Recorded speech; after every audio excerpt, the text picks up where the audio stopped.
Hi, about 3 weeks ago, my friend started glazing this game called TypeSol. He said this release will save the game. This release will save the summer. This game will end deep again. I didn't really know anything about the game other than it's based on the anime Bleach, and that it was shut down many times before. Anyways, after all that glaze when the game came out, we have tried it, and let me just say, it's the biggest piece of dog shit. when I join a game on Roblox, I always have my expectations low. So I don't know why, maybe because it was hyped so much that I hated it so much. By the way, before the video continues, make sure to sub, I'm trying to reach 500 subs soon. Before I start criticizing, let me first point out the pros. Okay, here we go. Hey. Yup, I don't know about you, but I didn't see anything new in the game that I haven't seen in other Roblox games. What I'm gonna say though, is that the progression was kinda fast to elite grade, but that's maybe just cause it takes much longer to get to your Bankai and through Bankai. Since there isn't anything special that dragged me into the game, let's talk now about the cons. One of the biggest issues I have had with this game is the PvP. I absolutely hated the combat system. A major problem I've had is the absence of headstone. Let's say I'm playing with Hakuda. I just got my opponent in the air, I am in a combo. What do you think the opponent does? A. Takes the combo like a champ. B. Parries. C. Dodges.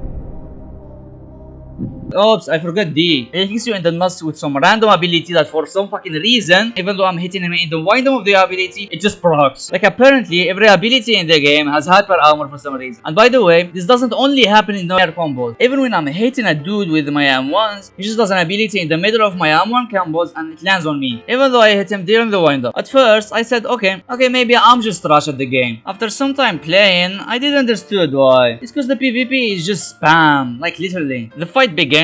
You pop your Shikai, the opponent does the same, he does his combo, you either dodge or take the combo, because parrying exists but it serves no real purpose, and then you do your combo. By the way, pray that your opponent respects it and actually tries to dodge and doesn't spam his abilities during it. Maybe y'all think I'm hating on the PvP too much, but I personally hate this type of combat system. It just doesn't feel right. Anyways, let's move to another issue I had with the game, and it's the bugs. Let's not talk about the missions queue times that are unfinished, or the matchmaking queue time that is broken in some servers. There is a much bigger issue. But I don't even know why it happens, and I don't know if they can even fix it. Whenever you join a server, there is a big chance that you won't be able to open the settings or use any of the tools uplift. And for whatever reason, when that happens, any settings you have changed, they are not saved and it gives you the default settings of the game. But then you say, it's fine, you can just rebind your keys or reactivate the settings. Oh no, you dumb. Have you forgotten? You can't open the settings window because the tools don't work no matter how much you click on them. Alright, maybe it's just a server issue. I'll just pick another server. Oh no, that doesn't work either. Alright, let me just leave the server before I get jumped and get combat tagged. Nope, that also doesn't work. You just have to Alt F4 and pray you won't have this issue in the next server. The problem is, this also happens in matchmaking mod servers. So if it happens to you, it's a guaranteed loss. By the way, this is just a glimpse of the bugs that are now in the game. There are other bugs, like the search engine in the server list. Me and my friends spent like the first hour of playing the game just trying to hop on the same server. And many other bugs. And let's not talk about the optimization. My friend couldn't even play the game, since every time he joins a server, the game crashes. I am really disappointed in the devs. I heard that this is the 4th time they have released the game. At this point, just let the game die in peace. If you liked the video, make sure to drop a like. I'm trying to reach 500 subs, so also consider subbing, it helps me a lot. See ya in the next video, bye bye.